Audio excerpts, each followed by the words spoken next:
All right, welcome everyone to the May meeting of the Big Hole Watershed Committee. Let's start as we normally do, round robin. Who you are, who you're representing here. I'm Pedro Marquez, Executive Director of the Watershed Committee. Andy Bowler from Butte.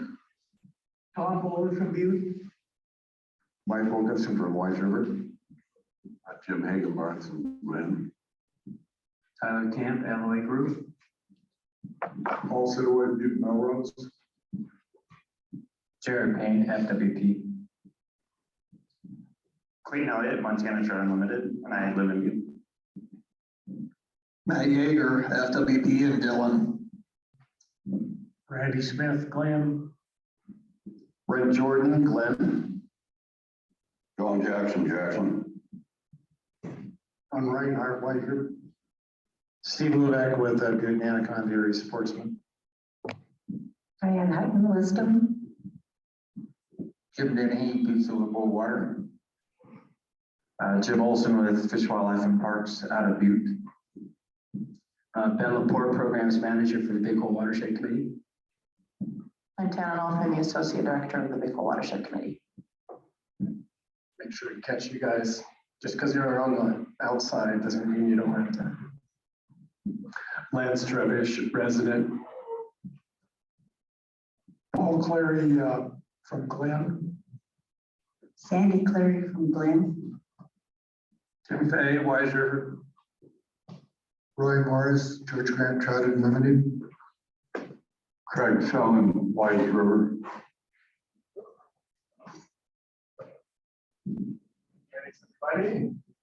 All right, get started. Let's go with our normal starting lineup here with Matt, Norberg. Matt, we got you on. And thanks to the folks on Zoom for joining as well. Appreciate it. We'll do my best to keep track of any comments or commentary things coming in over Zoom and make sure we get to it. And okay, Matt, are you? Yeah, can you hear me? Let me put the mic up to you. Yep. All right, go ahead. Okay. Good evening, everyone. This is Matt Norberg, hydrologist with DNRC out of Helena. So I'll get right into it. Big hole stream flows are well below average or the long-term median for this time of year. It's probably no surprise to anyone how cold it's been. So these cold air dominated the region for most of April and May, which has delayed snowpack runoff. Coincidentally, irrigation demands are also contributing to some lower flows, basically just because there's just not a whole lot of water in the river. However, we've seen some warmer temperatures in the past couple of days, and coupled with some precipitation, we've started to melt, and we are seeing an increase in stream flow daily. The May to July NRCS volumetric forecast indicates that the Big Hole River has an 83% chance that we will meet the 50% exceedance probability. So what that means that 50% exceedance is typically indicative of normal stream flow volume. So we're talking volume, not CFS. So just to kind of give you an idea, the 50% exceedance probability for Wisdom is about 57,000 acre feet, and at Melrose, it's about 345,000 acre feet. So down here is just a list of the different gauges. And you can see in this, I guess it'd be the third column from the right is our current discharge. And then the second column is long-term median flow. So you can see how we're well below for this time of year. So this top chart is the USGS gauges. And then below that is the DNRC gauges. So snowpack. The NRCS is reporting that snowpack for the basin is currently 125% of meeting conditions for this particular day. I just want to clarify, this number can be a little misleading at this time of year, especially as we move forward. As that percentage, that 125% refers to the current day's snow water equivalent versus the average, not the percentage of the peak snowpack. So for example, and I have a chart here I'll show in a second, but for example, the Bloody Dick Snowtell is currently reporting 7.6 inches of snow water equivalent, but the median value is just a little over ½ an inch of SWE. So the percentage of the median is really inflated right now at 1,267%. Snowpack in the Big Hole watershed peaked on, that should not be May 18th. Sorry, that should be May 1st. May 1st, 2022, with 15.3 inches of snow water equivalent, which equates to about 94% of the peak. So it's below the median value at 16.2 inches of SWE. The good news is that with these cooler air temperatures, the snowpack has started melting out later than the typical trend, approximately 1.5 weeks later, 1.5 to 2 weeks later.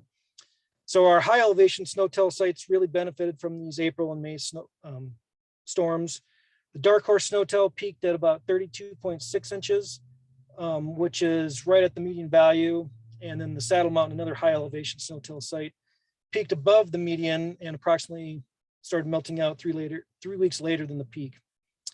However, comparing the rate of snow melt over the last couple of days indicates the snowpack is melting at a faster rate than typical, and I'll show you on these charts. So overall, kind of in general, there's more volume of snow to come out the mountains compared to last year. So we're sitting better than we were last year, volumetrically and timing wise. And I think, as we all know, how the snow comes out really depends on precipitation and air temperatures. Those are our key factors. Kind of an example is a normal to cool June will slowly melt out, keeping river levels elevated longer. And then on the flip side, a warmer and drier June will melt out faster and bring base flow conditions sooner to the Big Hole. And we'll talk about the 3-month forecast coming up. So if you look at this chart here, this is the Big Hole as a whole, as a watershed. And if you look on this chart, you can see that little green star. That's the median peak. So we never quite reached that in terms of snow water equivalent, but we did prolong that runoff starting that melt out. So that's a good thing. And as you can see also, this green line is a kind of our median trend. And the black line here is our current rate of melt. And we've got a steeper angle than we do for our typical year. And then this blue line, this lighter blue line, this is 2021. So you can see we have more volume of snowpack and we're kind of pushed out later in the year. So 2 things going for us there. And this is example of the inflated percentages. This is the Bloody Dick snowtell site. And you can see here that we had, I think, 7.6 inches of SWE. Average or median for this time of year is, just above 0. So that's how you get that really inflated number, that 1,260%.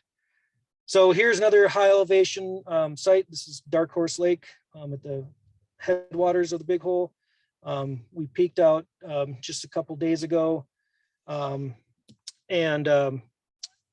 also prolonged our runoff. So looking good there. Saddle Mountain, same kind of scenario.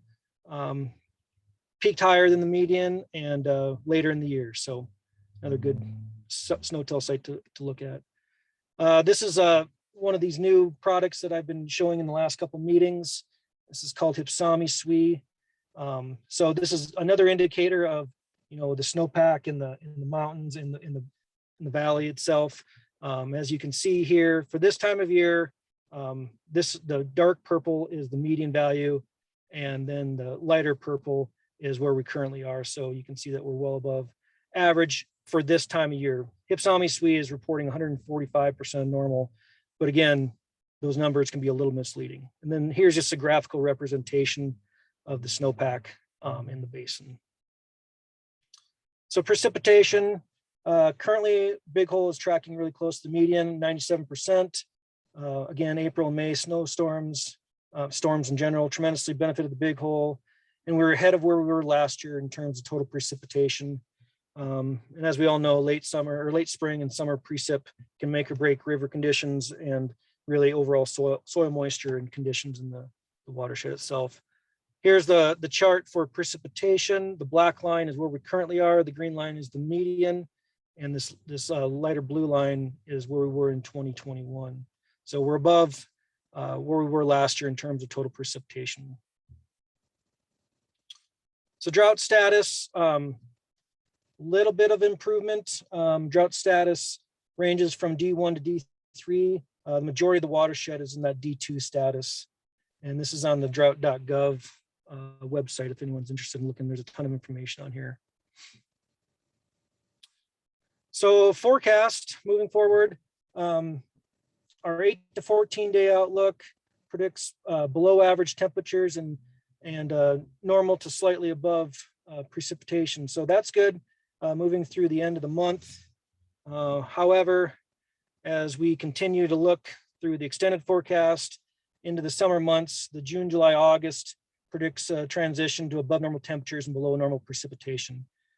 The remaining summer months are predicted to become increasingly warmer and drier. I think we could be seeing some conditions that were very reflective of last year's summer conditions. So I would say that water users should expect some shortages during the late summer or late spring and summer months. But it's really all dependent upon air temperatures and precipitation. Current conditions are trending in the right direction, and the prolonged forecast could mimic last year's hot, dry conditions, unfortunately. So here's the 3-month outlook for temperature. You can see we're above in that red zone. And then as we move down here to this precipitation outlook, we're below normal conditions, projected normal conditions moving through in the summer. And then for anyone that wants to kind of geek out on the ENSO cycles, we're still in La Nina advisory. We're favored to continue those odds through the summer and possibly even increasing for the La Nina event into early winter for 2022. So overall, things right now, we're on a good weather pattern. We've got some good moisture. We're holding our snowpack back a little bit, and we're volumetrically we're above where we were last year. However, with the prolonged forecast, we could see hotter and drier conditions, and hopefully we don't see the extreme drought like we did last year. So with that, does anyone have any questions?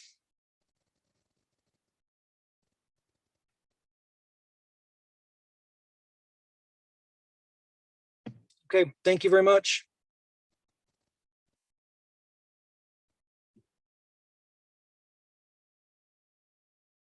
Thank you.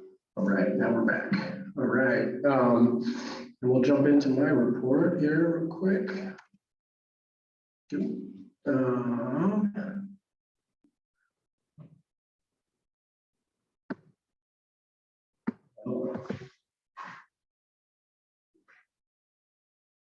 Okay.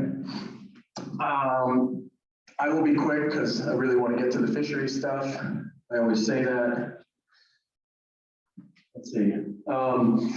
So watershed restoration plan is moving forward.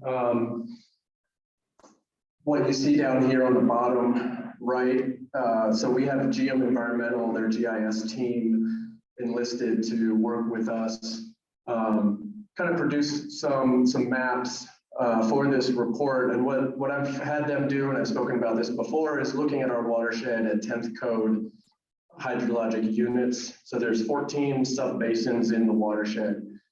Previously, our watershed restoration plans, because of sort of the division between the CCAA and the upper big hole and the rest of the watershed, we have a TMDL that was made just for the upper river and a TMDL for the middle lower, and correlating watershed restoration plans that were kind of separated out. With this update, my intent is to look at the watershed at these 14 sub-basin levels to be able to compare them with a range of metrics that right now sort of first very cursory, easily obtainable metrics like, how many forest road miles are up in this sub-watershed?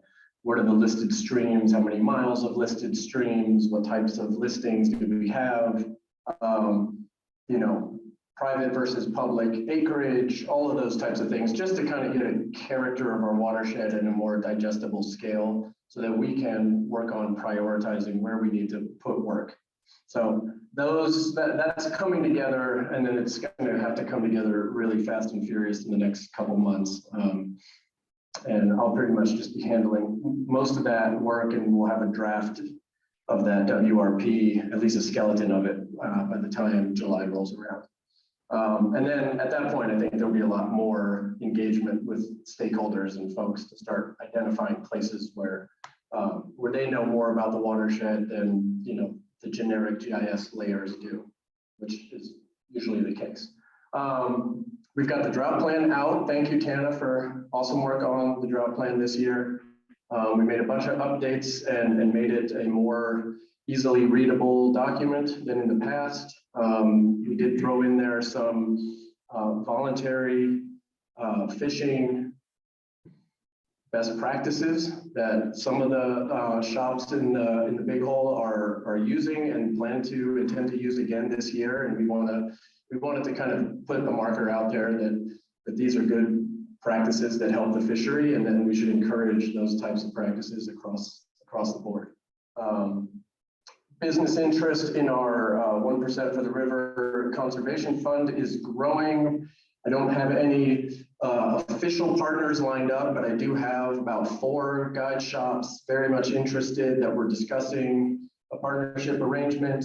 We have another small wood business that's interested, and then also Beaverhead Adventures, who rents out snowmobiles and ATVs over the summer. So these are all businesses whose clients will basically interface with the business, and they'll be asked at the end of their day, hey, would you mind adding 1% to your bill? And we'll put it in a conservation fund that'll fund the projects that we work on, which we always have, as you all know, a pretty long list of projects needing funding.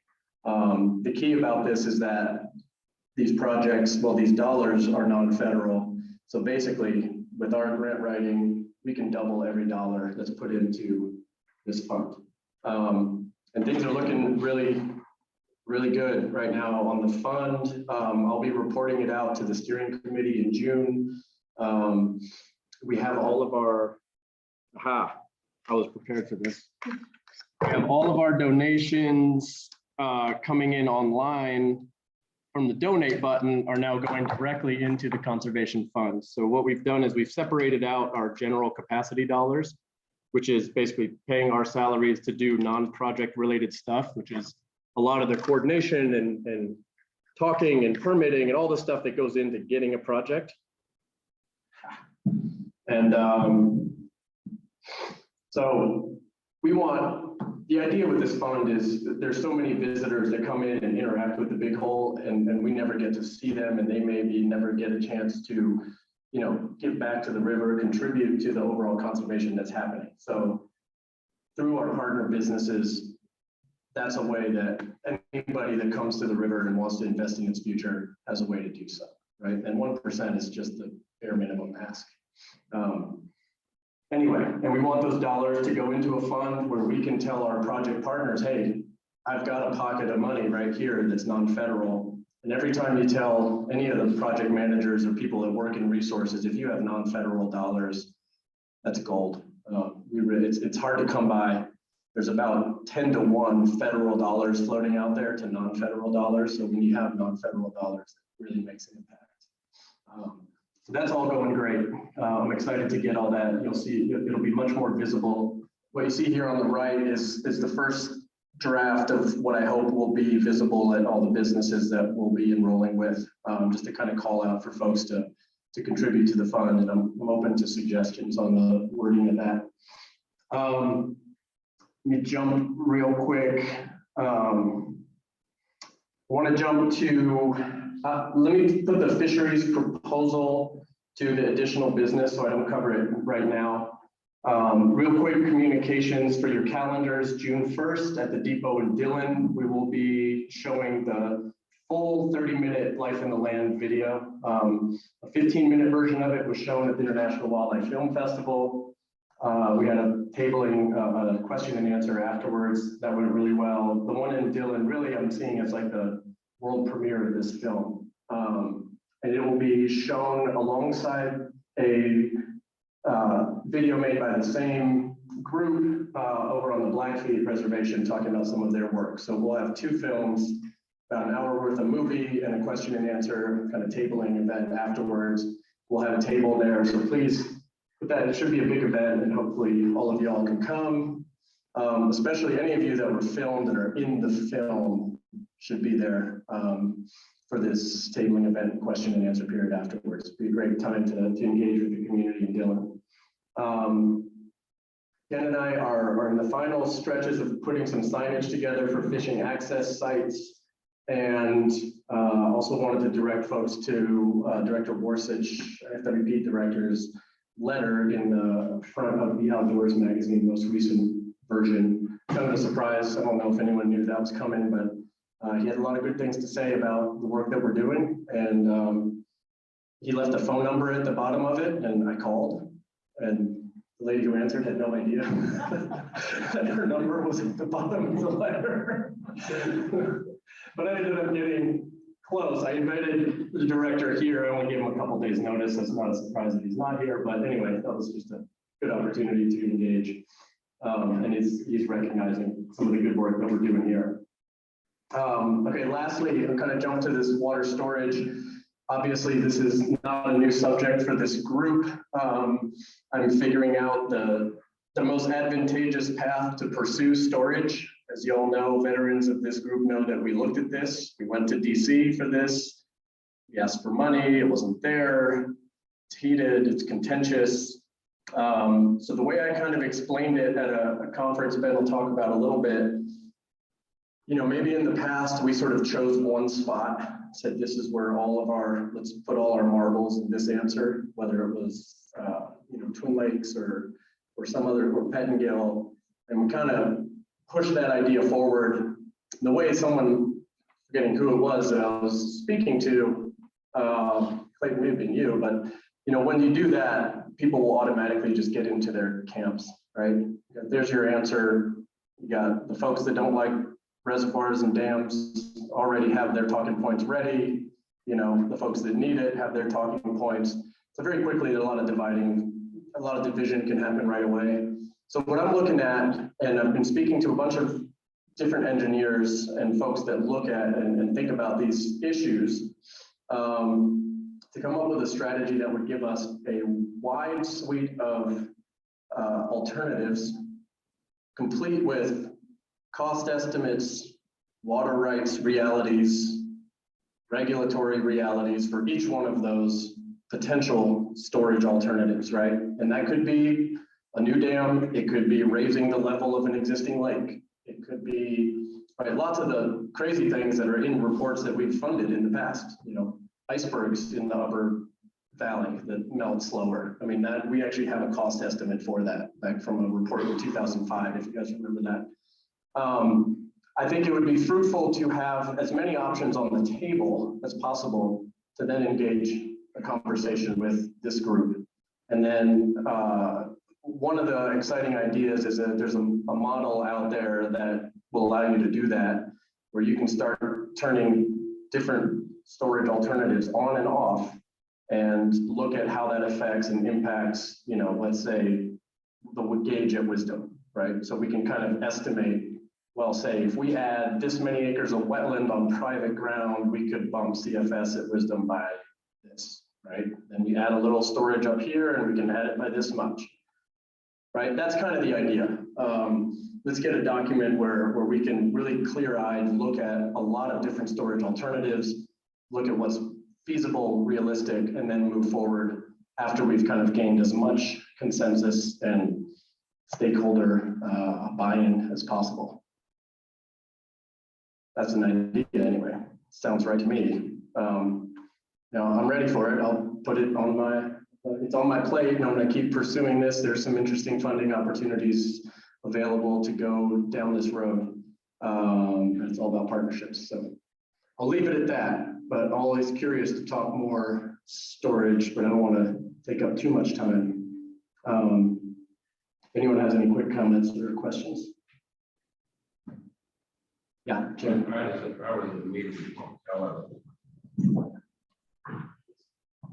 in a meeting in Pocatello, and there's a man there that works on dams and storage in southeastern Idaho named Savage, and he was pretty excited about it. And I think we should get a hold of him and see what he has to say. And has some pretty novel ideas about other ways to get water down on the ground rather than, which I won't talk about tonight, but there are people out there that are pretty excited about it and just don't say no because they know better. All right, let's connect. Yeah, let's connect on that. I'm certainly no expert on storage, so it's going to take a whole lot of expertise that I do not have. All right. Is that good for me? Any other questions? We'll go with the steering committee update. Next, who's the winner? Who's really the winner today? I'm happy to report that nothing is going on, everything is going right, and we didn't have a meeting, didn't need one, so it's all good. Silence is golden in this group. It's just great. Okay. Tana's next.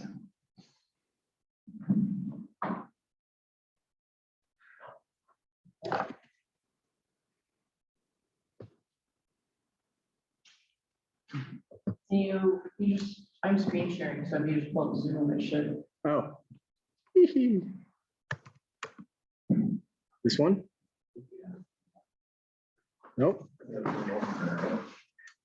Oh, Zoom's late. Yeah, we're gonna Zoom. Okay. So I'm viewing Tana's screen. You're not being there, okay, hang on. Oh, I'm being wrong. Sharing the wrong thing.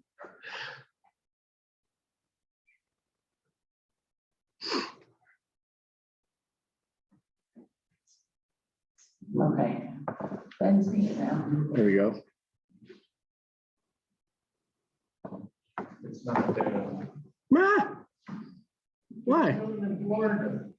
That don't look like a big hole. I know. What? I'm viewing yours, but it's not going. I think I need to. Stop sharing. Yeah, I think you need to stop, and I will do it. Okay. Yeah. Okay. Then I'm gonna share that one. How's that? Yeah, it looks good on the computer, but it's still not on the screen. They're showing two up there, like you have maybe a different display. Oh, I got it. Is that right? Yeah, next page. Just next slide. Okay. Okay. Let me just go to the next slide. All right. All right. Just a quick update on our wildlife programs. Our carcass removal and composting program is just about wrapped up for the year. We provide carcass removal free to Big Hole Valley ranchers through March through May. And we haul the livestock carcasses to our compost site just outside of Wisdom. And we do this to prevent or reduce conflicts with wildlife by removing predator attractant from local ranches. And this year we have removed 61 carcasses total, 28 cows, 32 calves, and 1 horse. So that's fairly average, I think. Oh, and then it's kind of a photo. It's actually, for a compost site, it's kind of scenic. Next slide.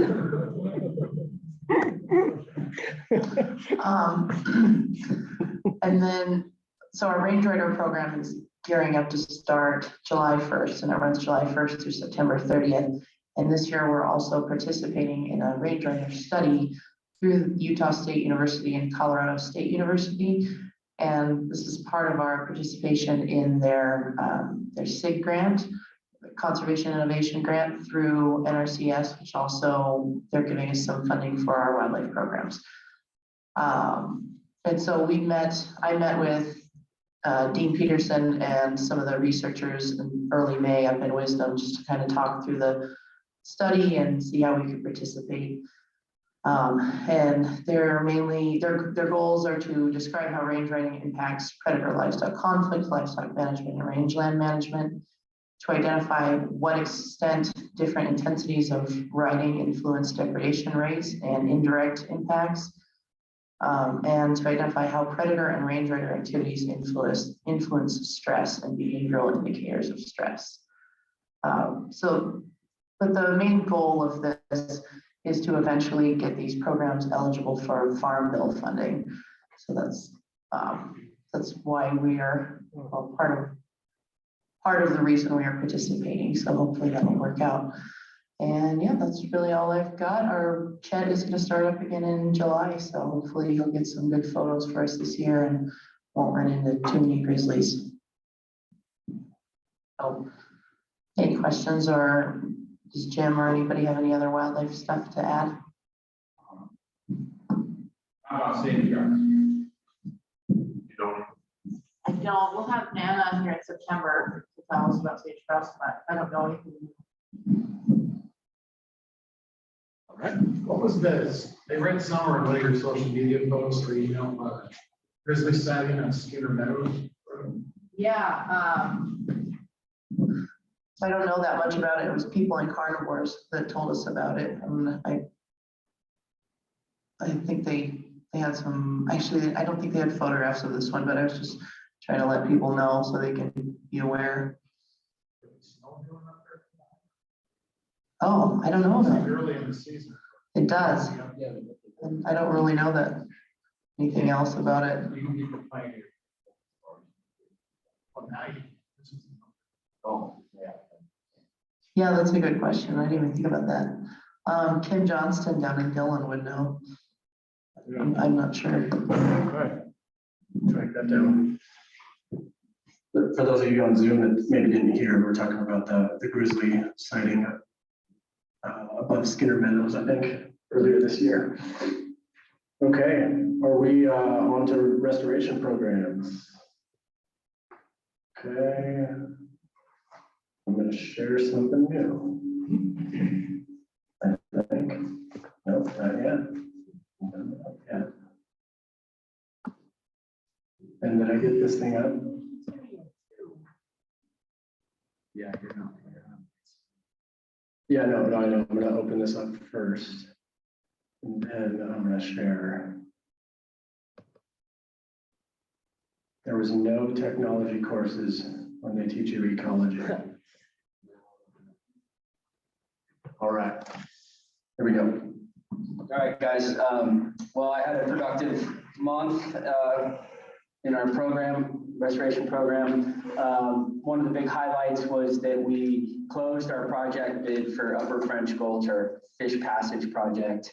And we chose the successful contractor. Really excited about working with Watershed Consulting. They were the successful bidder, and they're the ones who did our 2019 Lower French Creek and Oregon Creek projects. So yeah, these guys are good at what they do, and this project's going to be pretty nuanced, and we need some good operators for this one. So really the next steps for that are getting our permitting in and then scheduling those guys out. So they're hoping to push for mid-July to start breaking ground up there for that project. Another big success that came out of this month was that we started our Wise River temperature and flow monitoring effort. And this is something that we've been working with Jim Olsen and Jared, Matt Norberg, and Jim McGee have helped us kind of put together this little study of ours to really try to figure out what's happening up there at Wise River.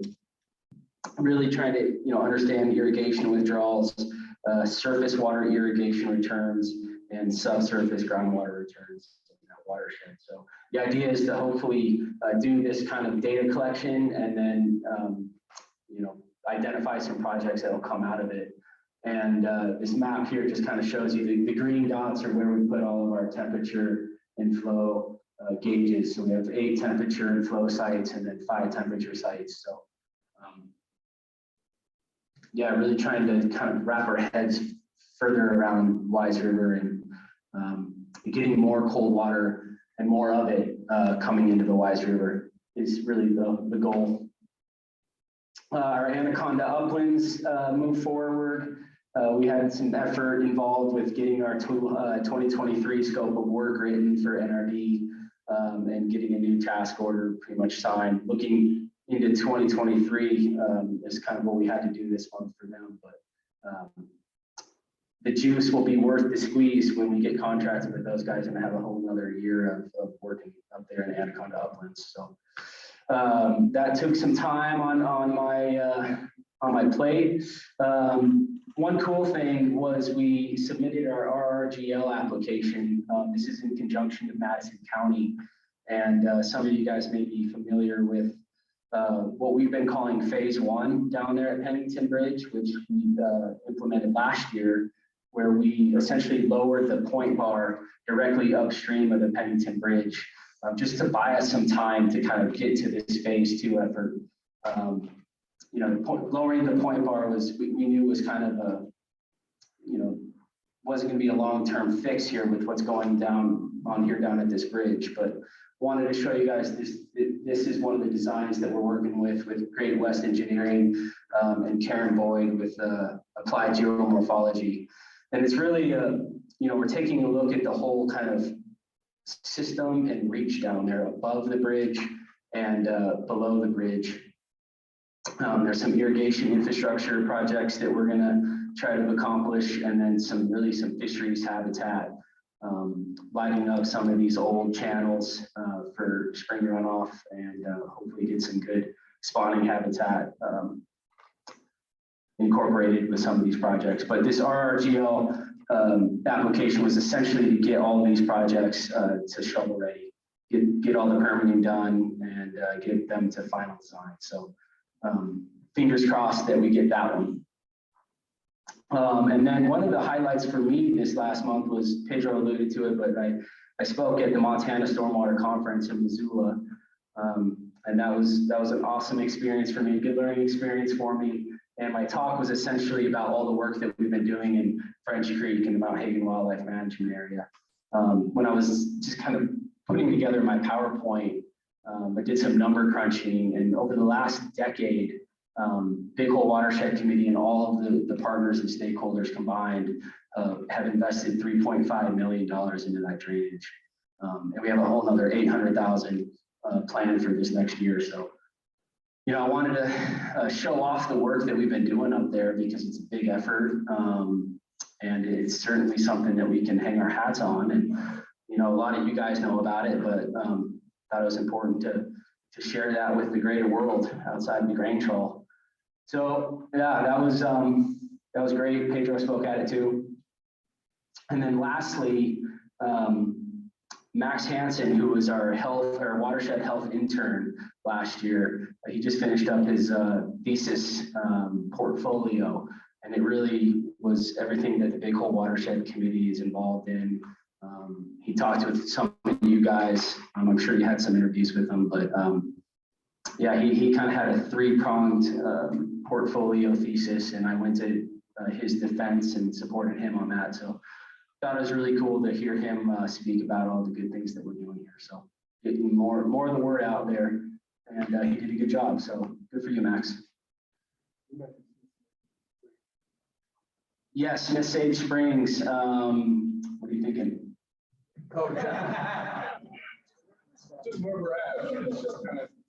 Oh, yes, absolutely. Thank you, Pedro. Thank you. Yeah, Smith Sage Springs, absolutely. We secured all of our funding for that project. All the pieces to the puzzle kind of came together. So we have all of our non-federal match for our DEQ grant there. Jim McGee with the Fish, Wildlife and Service. He got a big chunk of change set aside for it. And some other non-federal dollars came into place there for us on that one. So things are looking like good for us to get that project implemented this fall. So permitting comes next on that one, and then again we'll have to put out the project to the public and get a contractor contracted for that. But yeah, things are all go for Smith State Springs. So very exciting. And a follow-up to that, Jim and I spoke, so Smith State Springs, it feeds the North Fork of the Big Hole. It's a big wetland fen that we're losing. Basically, we've lost 3 feet a year for the last 70+ years on that system. And you can see the difference on the ground. Once it gets restored, the landowner that currently picks up all of the water coming out of that system into a ditch is going to allow us to siphon his ditch over that confluence and let the whole thing merge with the North Fork. So that's a big kind of just connecting waterways. And, you know, Jim's got some ideas on the fisheries benefits that can go with that. And it looks like Jim McGee's got all the funding lined up for that reconnect. So that's a whole basic fluvial system that we'll be able to, you know, do the best that we can with, turn it into a functioning ecological system for the fish and for irrigators. So yeah, that's an exciting one that we'll be looking forward to seeing. And it's happened much faster than we thought it would. Lastly, for me, I think if there's nothing else, I'll just bring up this fisheries proposal. So I sent this out to the board. Really something that spawned from a real nice lunch that I had with Craig and the Big Hole Lodge and the River Foundation. And they were really, you know, I think the Big Hole Lodge is an outfit that made a lot of moves last year in response to drought. I think that were super commendable and kind of setting the bar, and other shops have done the same as far as getting their folks off the river when it's too hot, decreasing the number of people they're putting on the river when things are stressful. And so the conversation went really towards the need to educate more people on the river about appropriate, you know, best practices so that we're not hurting the fish when we're out there. So the idea that you all saw was a proposal to get to FWP, to have somebody that FWP would hire that would, you know, run the river on a regular basis and interact with the public. And education is kind of the key to that proposal. Craig, did I represent that okay? No, I think we discussed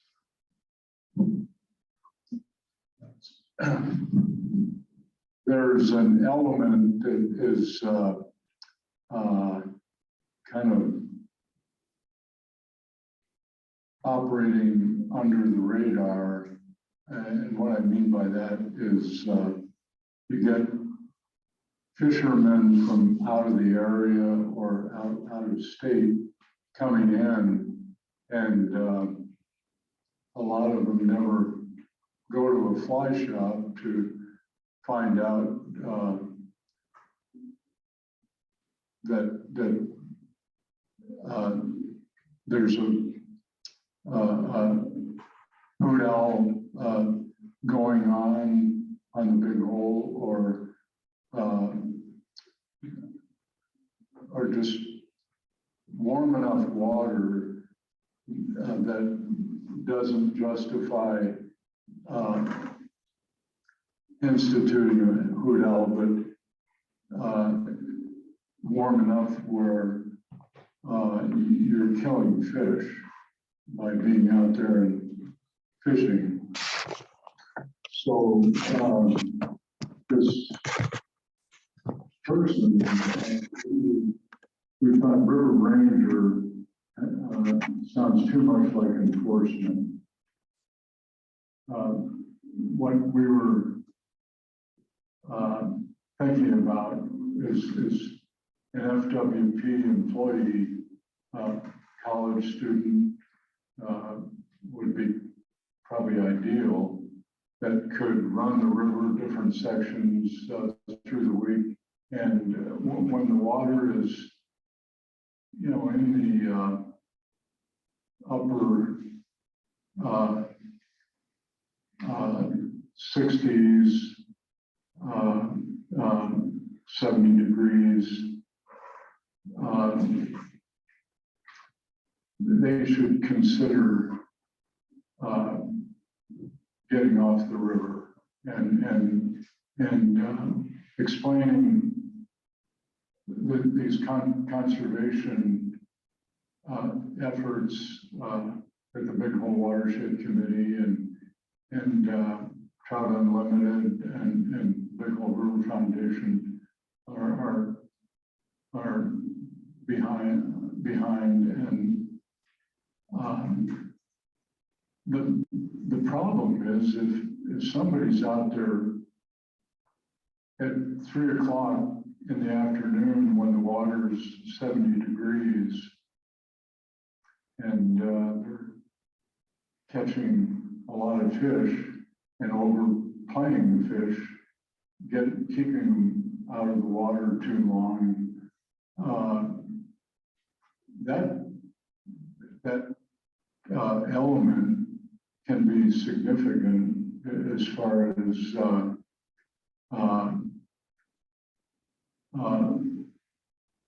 killing a lot of big fish that are brood stock and the future of the fishery when it comes time for spawning. So they've been under the radar and not really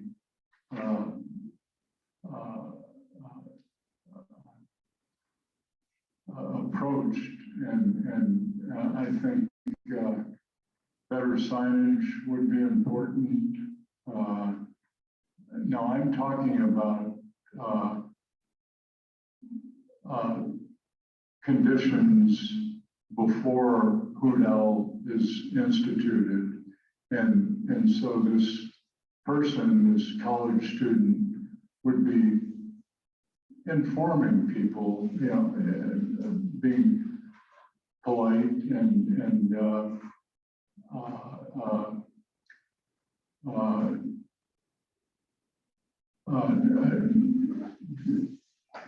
just trying to communicate the seriousness of the situation if they continue to fish at that hour without any kind of enforcement, because we're not talking about breaking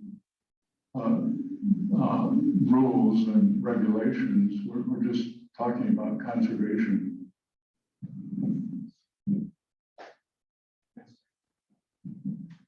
All right. So that, you know, we can have some discussion here, but really, you know, it'll continue just through emails and stuff.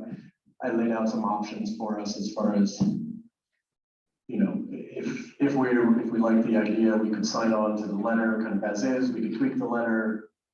We could write our own letter in support of this proposal. And I think what Craig, what the River Foundation is proposing is that, you know, probably lots of rivers would need someone like this, and that, you know, the Big Hole might be the place to start and do a pilot of an effort like this to have somebody on the river. So that's what you all got in your inboxes. I thought I'd just put it out there for discussion here if there's anyone has any comments on that.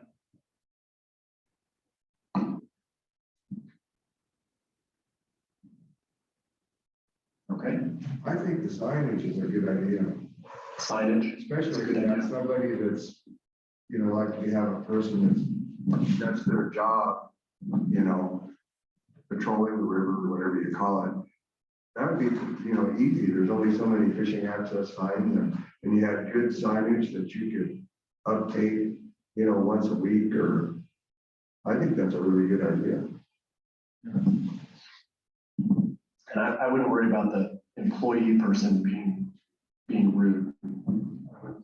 I'm sure they would hire an upstanding person to be, you know, in that spot. Kind of worry about the other people on the river. Baseball pitchers? Yeah.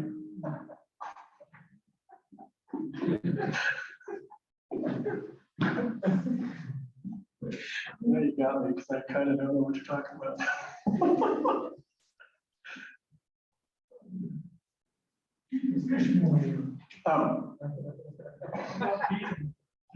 That's right. That's right. All right. So we can continue this kind of as a board if there's no other kind of public discussion, and otherwise I'll and I ask if there's any other new business, otherwise we'll take a break. No, Jim's got some stuff. Okay, here we go.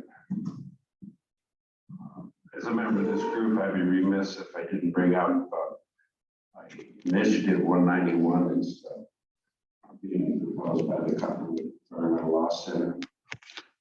Gentleman's name is John Myers. What they're trying to do is use an initiative process to define an outstanding water resource. They're looking at it from Ennis to on the Madison from Ennis to up to Hepkin, and on the Gallatin from the park down to Spanish Creek. The DEQ already has permitting processes for outstanding water resources.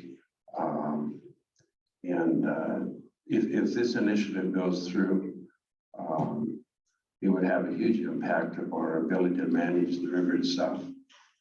For instance, it could impact how the DOT handles the sand and the salt on 191. It would have a huge impact upon values of conservation easements along the rivers, because if you can't do anything along the rivers, there's no increase in value. So consequently, there wouldn't be a reason for conservation easement. It would include tributaries, which would stop all the work we're doing. And so this is a very dangerous initiative, and it ties our hands. The public is very naive in this regard quite often, especially urban areas. So I would encourage folks to not sign this initiative to get it on the ballot, because it would certainly tie our hands. And the the Cottonwood Environmental Law Center, as you know, is very good in Ninth Circuit Court of Appeals. They have the Cottonwood legal decision, which ties everyone in knots, because anytime there's new information on, say for instance, lake, then the Forest Service has to go back through all their plans, and it just keeps tying everything up. And that's how John Myers works, and that's what this initiative would do. So it's very dangerous, in my opinion, and I think all of us should be aware of that.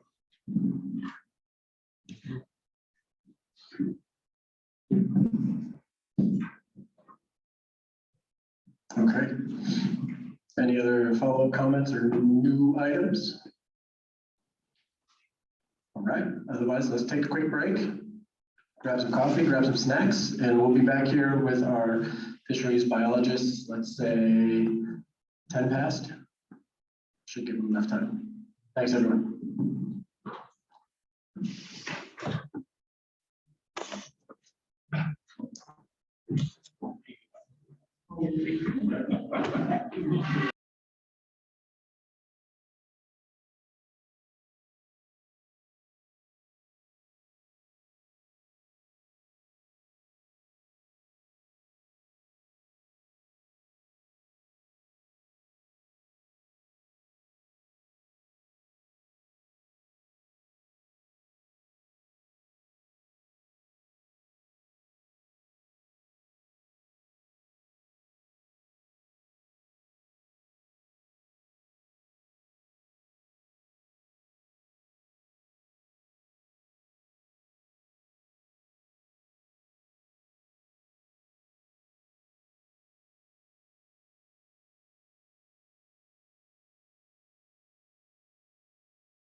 All right. As much as I hate to break up the great conversation, we do have some business to get to. Oh, stand over on this side. This side. Who's starting? Matt, or are you're gonna go first? Okay. So folks, we'll start with Matt Jaeger, but just quickly before we get going, Tana has a card that's gonna go around.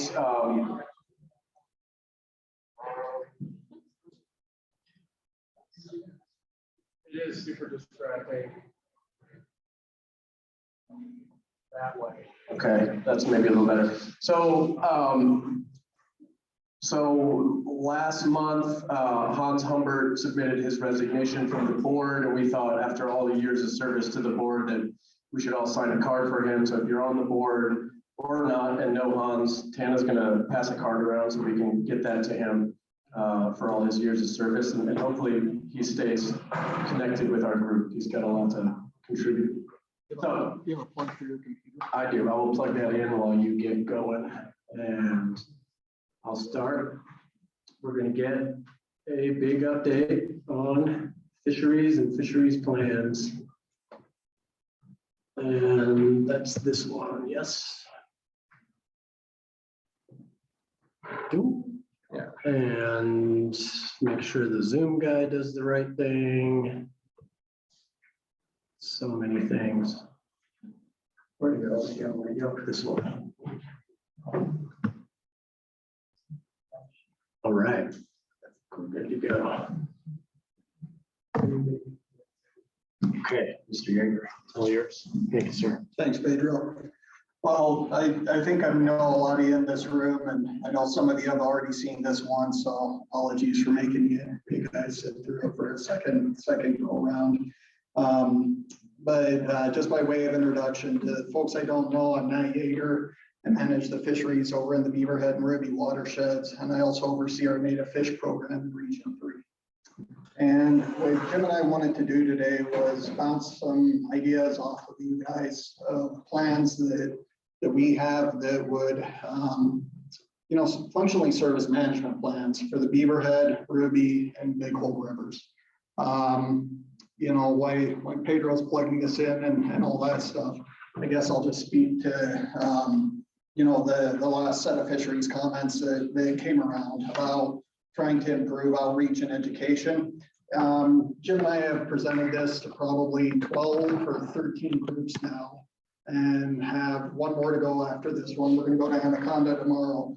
But some of the most consistent feedback we've gotten is about the need to improve education and outreach in fish handling and the like. And what's been notable to me about the feedback that we've gotten is that it's come from a broad diversity of folks. It's come from ranchers, from bait fishermen, from lure fishermen, from fly fishermen, from people that keep fish, from people that don't keep fish. And just to plant a seed, I don't know if it's helpful. Some of the suggestions that we've gotten in addition to some of the, the traditional kind of press release, video type tools that have been used in the past were things like having, some sort of short set of questions you'd answer akin to what we have for our bear regs right now. So just basically something to ensure that folks read through some of the information that's there and understand the effects of temperature on trout, especially when you're fighting them. So I don't know if that's something to add to your pile, Pedro.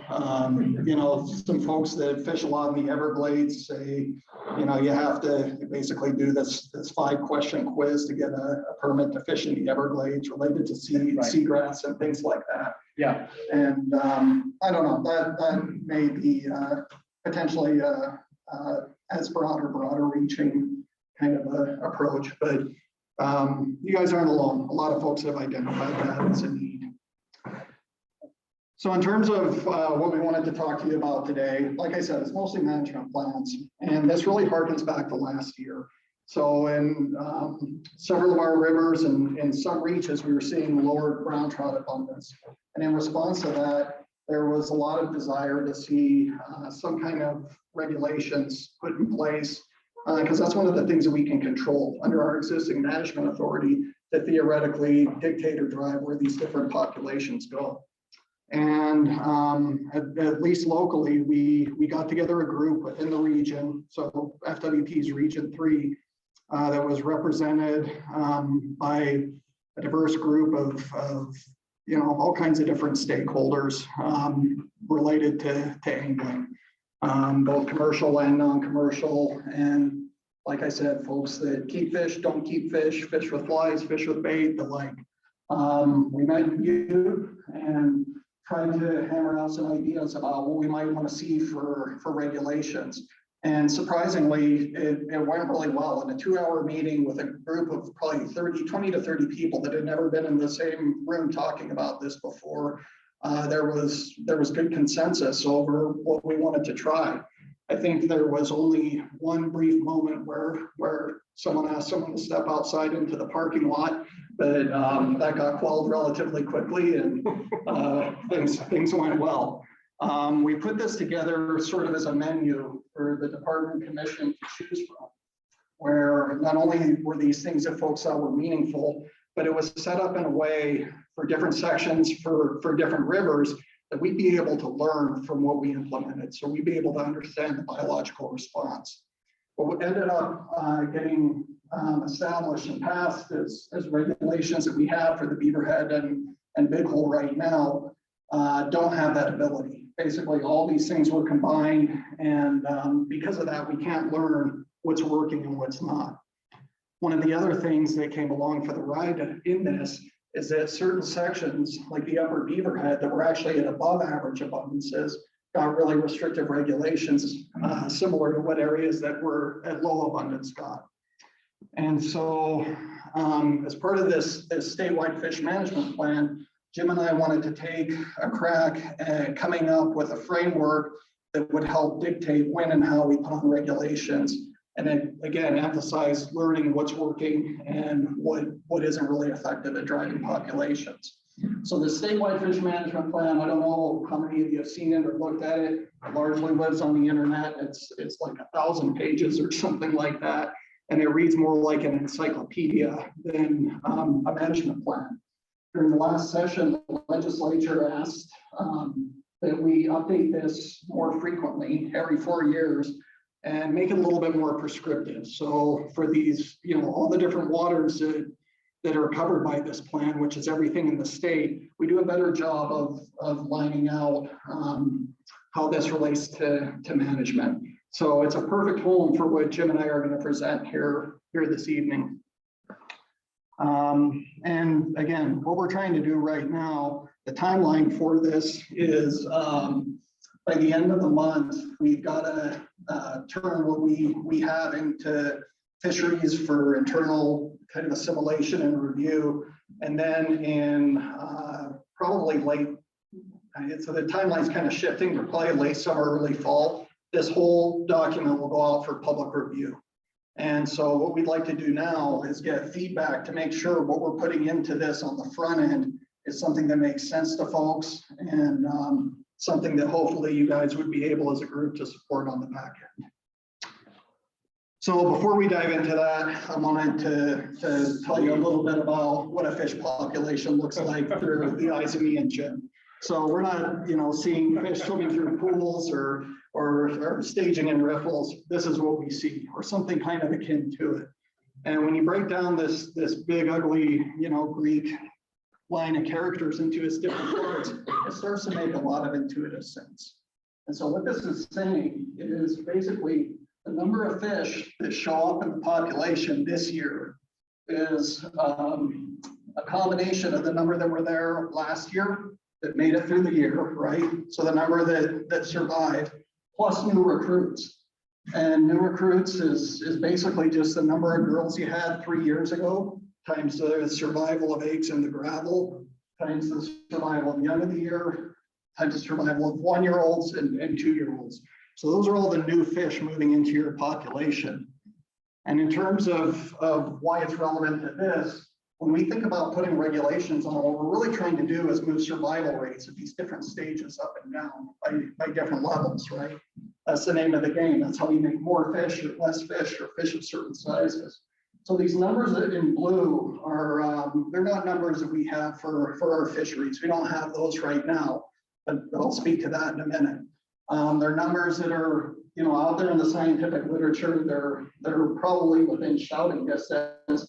And basically, if you're surviving at these rates, you're replacing yourself every year, right? So the fish that die from different things, whether it's natural or angling related, are being replaced by new recruits every year, and you end up with a stable population. And like I said, that survival or its inverse mortality can really be driven by, you know, 2 big factors: natural mortality and angling mortality. When we think about natural mortality, that's, you know, all the things that go on basically other than angling. So when we have really low flows or high densities of smaller fish that compete fiercely and sometimes induce mortality on older spawners that are kind of worn down coming out of spawning. So if you get too high a density and have stunting, things like that, that can be a big driver for natural mortality for older fish. Habitat related issues, if we have sediment events or other things going on, and then predation, right? All the different ways and critters that can eat fish. So that's out there, but the part that we can really steer, especially with our statutory authorities related to regulations, are angling mortality. And when we talk about the magnitude of effect we can really have on these populations with angling mortality and adjusting up and down, these are probably realistic bumps that we make. So from going from something like 25% survival for adult fish down to 20 if we're trying to reduce a population by increasing harvest. Or on the other side, if we're trying to be more protective and improving that survival rate, we're making, you know, relatively small bumps that equate to steering the population by probably 100 or 200 fish per mile. So relatively modest changes. We can look at regulations that take into account things like spawning closures, and we can hit 2 different life stages, right? So not just, you know, older fish and you know, like 2-year-olds that are maybe 15 inches. We can affect adult mortality, so have less mortality on spawning fish during their most vulnerable and stressful time and their whole life once they make it through their first year, but also improving survival of eggs that are in gravel and reds. If, you know, their fish are spawning in areas where anglers might be standing on top of those reds trying to catch spawning fish. So if we hit it from both ends, maybe we bump it up a little bit more, a couple hundred fish per mile. But one of the important things to keep in mind with all of this related to regulations is if we get a good flow year and we can improve survival during the first year of a fish's life, that's the most important time. That's when they're most sensitive to changes in mortality rates. We can double the population in a year. So I've been using different bad analogies to try to characterize this. And the way I look at it, for our system's flow, the amount of water, the amount of snowpack we have is basically building an interstate for the population. And that's telling us what direction we're going to go. With regulations, what we're doing is shifting lanes on that interstate. And that's the context we should probably consider this in. So in terms of what Jim and I are proposing, we're going to run through our different rivers, but basically we're breaking them into a couple different chunks. And that's largely based on the kind of fishery, what's driving it, hydrology, water use, all of those sorts of things. So over on the Beaverhead, what we've broken it into is this upper tailwater section that runs from the dam down to Barrett's diversion, about 17 miles, and then the whole rest that runs down to the confluence. And when we were working through how we really wanted to set thresholds for the population in terms of what would trigger changes in regulation, what we ended up doing was, and you guys have all seen us present this sort of stuff before, right? Where we've got time on one axis and number of fish on the other. It goes up and down and up and down and up and down. You collapse all those and just order them vertically. So instead of horizontally, flip it on its side and go, you know, rank them from lowest to highest. This is what you get. And these box plots for different sections have statistical underpinning. And so what it's basically saying is if you're in this gray box, you're between the 25th and the 75th percentile of all the observations we've seen through time. And for us, through time is about 50 years of data. We have some of the longest data sets in the nation for managing our fisheries, but right now our regulations aren't tied to that at all. And what we like to do is to start to do that. So basically, if you're in the middle 50% of observations through time, what we see in the fishery is that fish are in pretty good shape. That equates to some of our better overall years of fishing. Fish are typically in good condition, and there's a good balance between old fish and young fish when we're in this box. When we start to get outside of these is where we start to see problems with the fishery that we want to try to correct. So in terms of how we propose to set thresholds, it's really getting at that idea. So if we're in the middle part of these box plots or kind of the average abundances through time, we're probably in a good place to have standard fishing regulations, which for region 3 is 5 fish a day. So Jim and I have a couple different river specific nuances on these. So I'll go through what I have for the Beaverhead. He'll talk a little bit about the big hole. But on the Beaverhead, one of the things that we stipulate if we were in this green area is that all the fish would be less than 18 inches. And the idea behind that is for us, those fish that are over 18 inches are really your spawners. They're the ones that you need to rely on to contribute to future cohorts or year classes. So we want to be protective of those fish, but oftentimes it's got little or relatively small effect if you're harvesting fish that are less than 18 inches. So that'd be the rationale for the standard regulation there.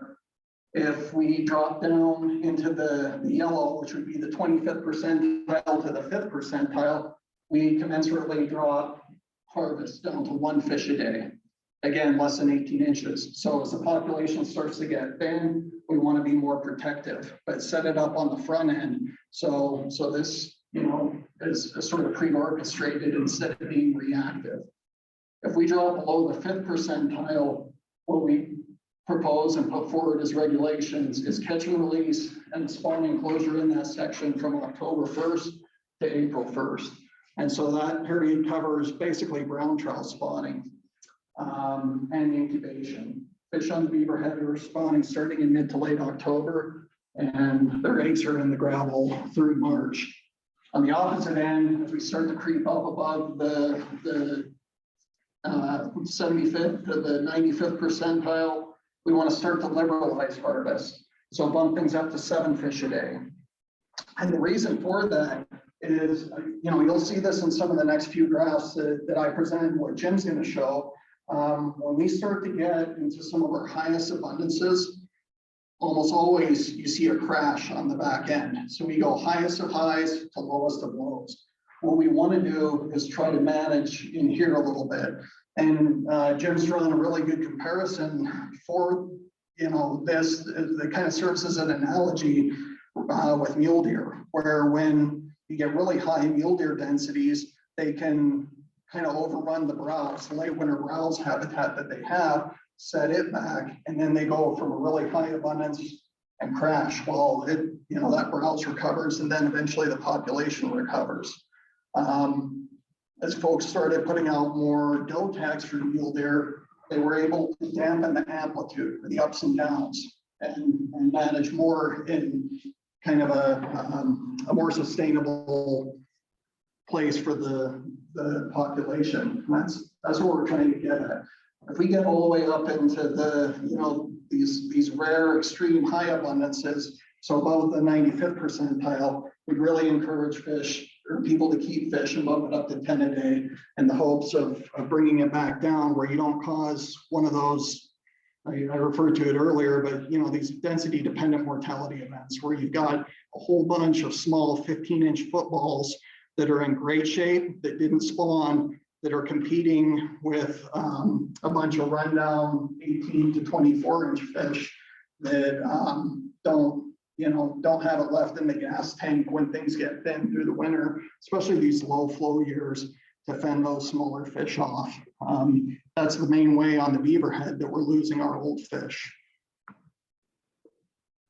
So in terms of what this looks like from a timing standpoint, one of the other things that's happened relatively recently is we've gone to a different regulation cycle.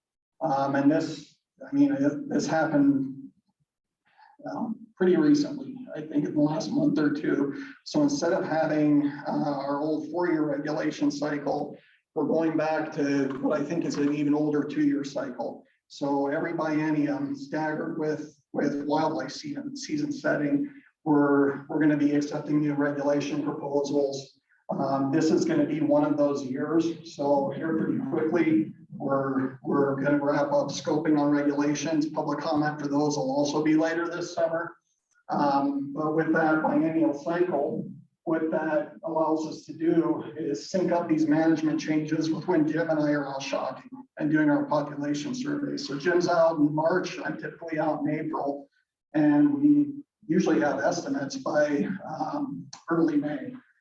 And so basically, if we're in one of these biennial cycles, for any one of these yellow or green levels, whatever level we're in at the start of that cycle is what regulation we propose. If we're in kind of one of these extreme areas, we're basically kind of getting into an emergency situation one way or the other. So we would propose an immediate regulation change that season. Similarly, if we were coming out of those off cycle, we would propose going back to whatever level we should be in on an immediate basis. So those red areas are really something that you'd kind of break glass to in case of an emergency implement sort of thing. A couple of the nuances I referred to on the Beaverhead. There's a standing angle enclosure up high from October 1st to the 3rd Saturday of May. I'm proposing catch and release for rainbows up there. And then the gear restrictions would follow the standard central district gear restrictions. So the reason for these 3 things, the Beaverhead, especially when we've got low flows and snowpack storage in the reservoir like we have right now, will go from 800 or 900 CFS during the irrigation season over a relatively short period down to about 25 CFS. And that's where it sits all winter. And so you've got, well over 1,000 fish per mile packed into these little pools. They're extremely vulnerable to angling. Also, where that closure is in the upper part, can't really see these colors, but basically those cooler colors are lots of trout reds, and then the warmer colors are few. So in the upper few miles of the Beaverhead from Pipe Organ Bridge upstream, there's 200 to 500 reds per mile. When you start dropping down further, you go from 0 to 100. So this is a long-standing closure. It's always been in place. What I'm proposing is that we start in on it a little bit earlier because of situations that we know we've got in the mail over the next 2 years. In terms of rainbow trout, right now, rainbow trout are the only fish you can harvest on the Beaverhead River. And ironically, they're on the upper part, the one that's in the worst shape. They've been at historically or near historically low abundances since the dam went in place the last 5 or 6 years. And they've really got a truncated distribution to the first few miles below the dam. These are big fish, about 30 or 40, well, I think right now over 40% of them are over 18 inches. So if we're going to protect something on the Beaverhead and institute catch and release, it's probably worth being rainbows. In terms of where that would put us on the Beaverhead with brown trout, Right now, we're at above average abundances. I think something like 19% of our fish are over 18 inches. This is just what we're managing for. This is what we want to try to keep in place. So what we would propose is that for this coming regulation cycle is that we have a limit of 5 fish a day as opposed to catch and release. The population can sustain it. I think Jim's going to point this out too for some of his graphs, but you can see what I'm talking about, where we go from really high straight down to low, high straight down to low. Again, that's what we're trying to dampen. We want to hold this right in here like we've done in the past. Moving downstream to the lower Beaverhead. So this is an area that's a lot different than the upper part. We are in that red area where we've got relatively few fish. The ones we have are big ones, but because of low abundance, we're about 46% of average, but like off the charts big fish. We would propose catch and release, which is already in place, but also a spawning closure until the population bounces out of there. Same idea for the ruby. There's a tailwater section. It stretches down to Alder. From Alder down, we manage it as a different area. And like the Beaverhead, we have specific sampling sections that would drive decision about where we would place regulations in these different levels. On the entire ruby right now, because it's between the 25th and 5th percentile, the limit, which the regulation would shift to 1 fish a day, and be less than 18 inches. So the other part of this that, we're going to be emphasizing and needs to come along for the ride is learning and research, right? So just by changing these regulations and seeing if the population responds in these different areas, we're going to learn whether these regulations are effective. But the other thing that we'd like to prioritize over the next 4 years within the division is to start to get a better understanding of what angling mortality really looks like on our rivers. And to do that, what we want to do is partition out mortality. So we know that if people harvest a fish, that's mortality for that fish, right? That fish is going to die. But what we have less of a clear understanding of is what's the catch and release mortality on different gear types. So flies, bait, treble hooks, some of the kinds of gear restrictions that you hear folks talk about. What's in the mortality related to multiple times a fish is caught and released? So, we have pretty good information and data about the interaction between temperature and catch and release mortality for a single catch and release event. But I think we intuitively know a lot of these fish are probably being caught and released more than one time in a year. A friend of mine that's a guide on the Beaverhead showed me a picture of a really nice, 22, 23 inch brown that one of his clients caught. And he showed me a picture of the same fish that her husband caught an hour later. Right now, we don't really have a good idea how many times these fish are being caught and released and what that cumulative effect is. And then with all of these different things, we would want to model it among rivers as a function of temperature and flow. So in terms of making decisions about what's really driving the bus on some of this stuff up here and the trajectory of a population, this is the kind of information we need to make decisions, to make sure if we're putting restrictions on or different regulations, they're ones that are meaningful in terms of steering the bus. So that would be a part of these management plans. I've got, I think, 2 or 3 more slides before I switch over to Jim. I know this is off topic, but I know some of you do fish on the reservoirs. So really quickly, just wanted to talk about a couple regulations I'm proposing on Clark Canyon and the Ruby.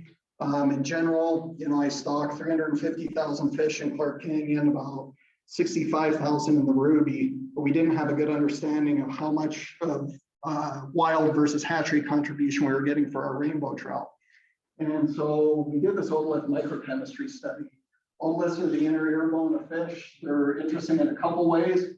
One is that they lay down rings just like a tree does. So we can figure out how old a fish is when we look at these structures. Fish doesn't make it, we have to cut their head open to pull them out. But when we're netting those reservoirs, that's, most of those fish are going to die anyway. So in addition to knowing how old a fish is, we can go back in time and learn what kind of water it was in. And what I mean by that, when these fish lay down bony structures, they retain the elemental concentrations of the water they were in at the time. So we look at isotopic ratios and again, elemental concentrations. In this case, in the very center, when a fish was only a few weeks old, and see if it lines up with water in, say, Clark Canyon or the Red Rock or Horse Prairie, or if it lines up better with our hatchery in central Montana and Bridger, our blue water hatchery. You can run transects along these otoliths and start to put together an idea of where fish have been through time. So in the example I used, this is a fish that probably spent its entire life in the reservoir, right? These different isotopic ratios that you tease out with a laser spectrometer don't really change. This is one that started out somewhere different and then ended in a reservoir. And so when we went back and looked at this, it's out of curiosity, you guys have any guesses about the rainbow trout? What proportion are wild and what proportion are hatchery? What was it? What about mix? It's not going to be a mix. So they're either born in a hatchery or in the wild. What do you guys think? 60-40? Which way?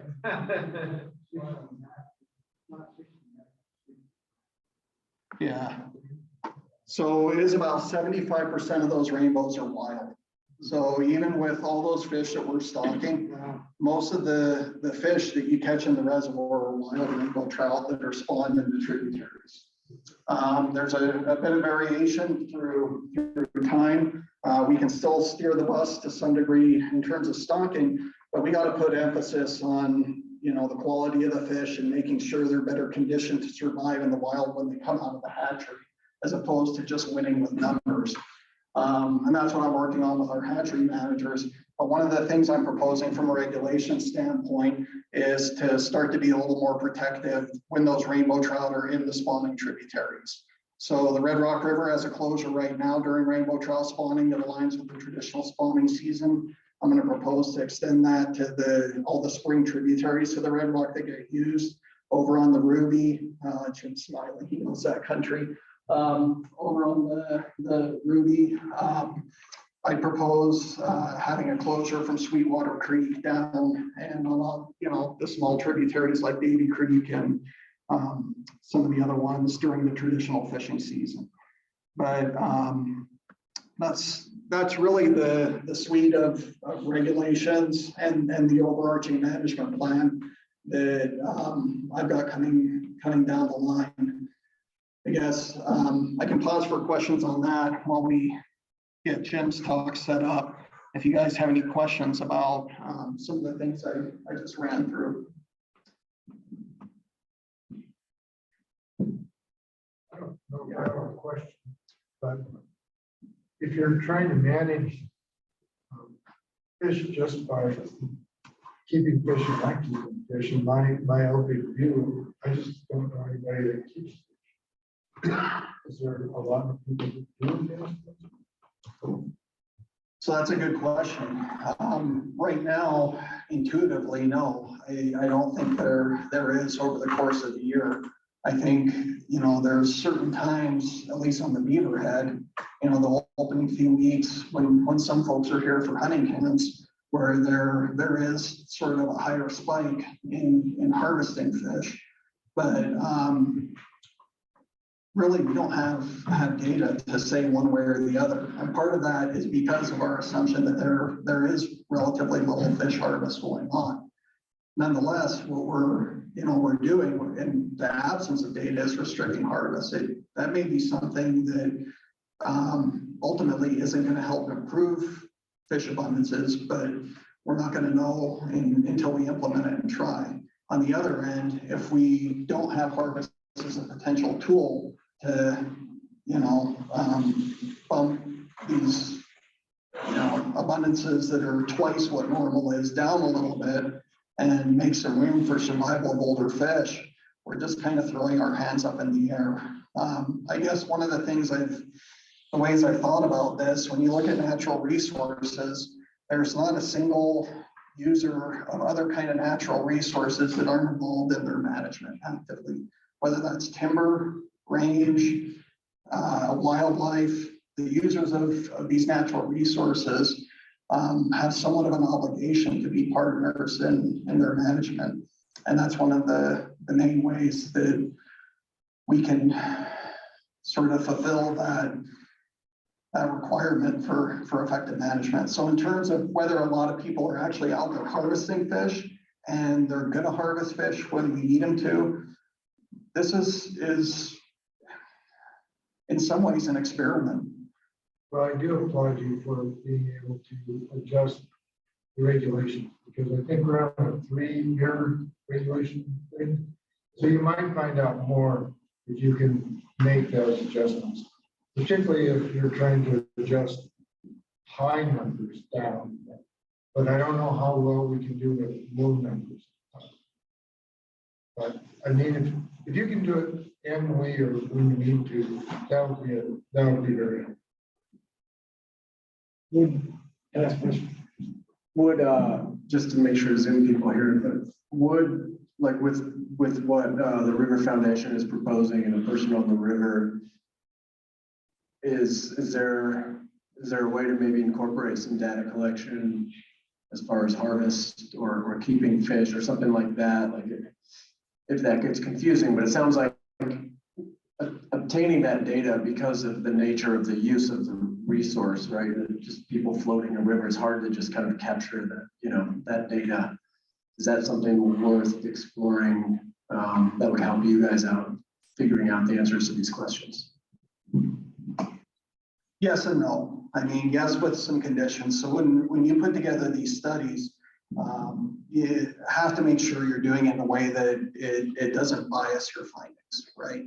And so if we did put something together like this, there's a pretty good chance we'd partner with one of the universities and have this be a doctoral study that integrates not only tagging and tag return by anglers, but also creel clerks to help get at some of the biases or assumptions of the study, make sure we're robust. So there would be some kind of presence there, but in order to not invalidate our statistical design, we may not have them instructing folks what to do. Yeah. But yeah, there would be absolutely be people there that are collecting data to get at exactly what the foundation's proposing. We had that macro invertebrate study that we were trying to find out, and then we didn't do it in a way that was statistically reliable, and it just kind of, we couldn't use that data, so we want to make sure we do it well. Yeah, we're going to be very deliberate on the front end to make sure of that. Yeah. Question about mortality. Obviously, every situation, every river is probably different in pressure and so forth.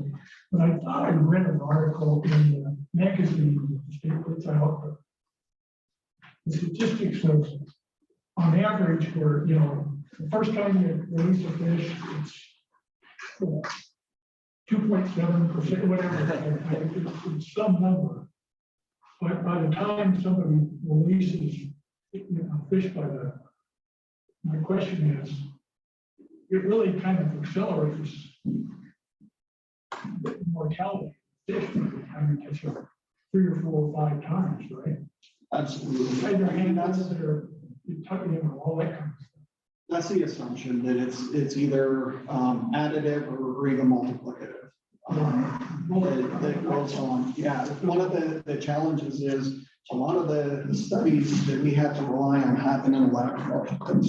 Yeah, a lot of the studies that we have to rely on happen in the lab. There's relatively few studies that are really diving deep into this in a big, wide open fishery, like the ones we have in Southwest Montana. The amount of use we get, the amount of potential catch and release events that we get. Also, we know for sure that the biggest driver in this is probably temperature. So if you're over about 70 degrees, that's when you really start to see mortality. you know, you're bringing fish in really quickly, because that's just as important as not taking fish out of the water for extended periods. They start to go into an oxygen debt, build up lactic acid, and they can't recover from it. So if you're bringing fish in, taking good care of them, temperature is the biggest driver. If you're not doing those things, those can start to creep in. But absolutely, you know, we do think it's either additive or multiplicative. We don't have good solid empirical data for our kind of fisheries, though, to really know how big a difference it's making. Do you have a good idea of how much use the river has seen in terms of increase over the last couple of years? I'll show you a slide on that. Yeah.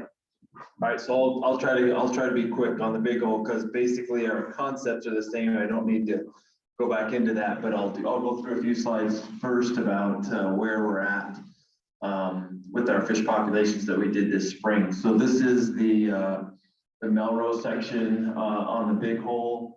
And so our 2022 estimate for the first time in the last 5 or 6 years finally increased a little bit. So we've been down really, really low, lower than we've ever been. So the blue bar on the side is the number of fish per mile, and the red bar on the other side is just the number of pounds of fish per mile. So we saw a slight increase, and that was due to that's total numbers of brown trout. These are just age 2 brown trout. So these are brown trout that are 8 to 12 inches long. And you can see most recently relatively very poor years as far as recruiting those new fish into the population. But this last year was a decent, still below average, but a decent recruitment year. And so that's why we saw that bump in the numbers is actually due to small fish. So fish that are 8 to 12 inches, there are more of those fish this year than there were the previous 2 years. So we actually saw an increase in the total population of fish in that section. So this is the same graph except for rainbows. They've declined slightly relative to 5 or so years ago, but are pretty much the same. And same sort of thing on the rainbows, had a good recruitment class of fish coming in this year, of littler fish, sorry. So moving down the river, this is the hogback section. So this is between Glen and the Notch. Since 2012, we've done this section every other year instead of every year. And so we don't have a data point for 2021, but you can see the same sort of thing as in Melrose. We're really low abundances as far as brown trout go in this section. Rainbow trout had a slight increase in density in this section. Rainbows in this section have paralleled kind of what has happened in the Jefferson River when they really increased. So did our rainbows in the lower section of the river. The rainbows in the Jeff have declined recently, and so have we. But again, a slight uptick this last year. So here's that angling pressure data. So this is the number of angler days per year on the lower 2 sections of the big hole. So it goes up to, I think, Pintler, I can't remember if it's Pintler Creek or if it's Dickey Bridge. Anyway, from there downstream, this is the trend. So this is one angler fishing for 1 day on the river. And normally these are done in odd years. So every other year on the odd years, except for this last in 2020, during COVID, they did an extra one because the numbers of people that weren't working anymore were out fishing, a lot of them anyway. And, you know, so on the big hole in 2020, there were almost 110,000 angler days on the water. So 110,000 people fishing for 1 day on the river. And you can see the big spike drop in non-resident days as for all the outfitters. You know, they saw that everybody had to cancel trips because they couldn't travel, and a big increase in the resident folks fishing on the river. All right, any questions on like where we're at fish wise? Because I'm going to go into the kind of the management plan we're proposing or the types of things that Matt was just talking about. But anyway, on the big hole, the last time there were any significant fisheries changes on the big hole that was in 1981. That's when a slot limit went into effect upstream of Melrose, and also an artificials only. So you could only keep a fish if it was under 14 and over 24, I believe. And so what you saw in the fish population when those regulations went into effect, which was right here, is that we had like almost a 50% increase in the total number of brown trout per mile. And we've kind of stayed at that level with ups and downs here and there in that graph. So how we're going to propose how we would divide up management on the big hole is into 3 different sections. The upper section upstream of Dickey Bridge up in this area is managed for grayling. And so in this reach of the river, we have liberal, I guess they're not really liberal, they're standard limits for brown trout, except for there is no size restriction. So you can keep 5 brown trout, as many as you want over 18 inches. Then the brook trout limit is also the standard limit, which is 20.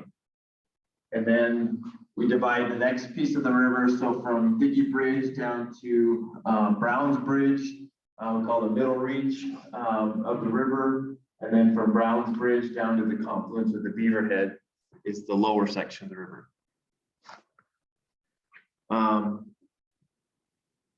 In the middle section, from Dickey Bridge to Browns Bridge, like Matt said, we monitor these fisheries every single year.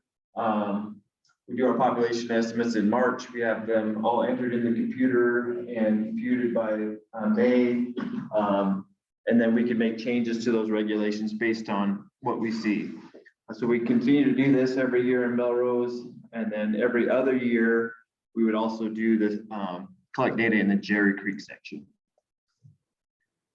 So here's the same sort of graph that Matt put up with the big hole data. The one difference is on the big hole, and all of the graphs that I'll show for this is brown trout and rainbow trout added together. So it's not just browns. Unlike the Beaverhead, we have a decent number of brown trout. It's generally about 70-30, 60-40 when brown trout numbers are good. Right now, we're about 50-50 between browns and rainbows. But so this is added together, both brown trout and rainbow trout. And so like Matt said, our management goal would be to try to stay in this green range. This is where we want to be. This is when we get above the green and we start getting into the yellow and the red, the fish on the brown trout, in particular on the big hole, start to get skinny. So our larger fish start they just not enough food to go around. When we're down here, of course, they're bigger. Fish are fat this year, but there's not as many. So our angler opportunity goes down when we're down low.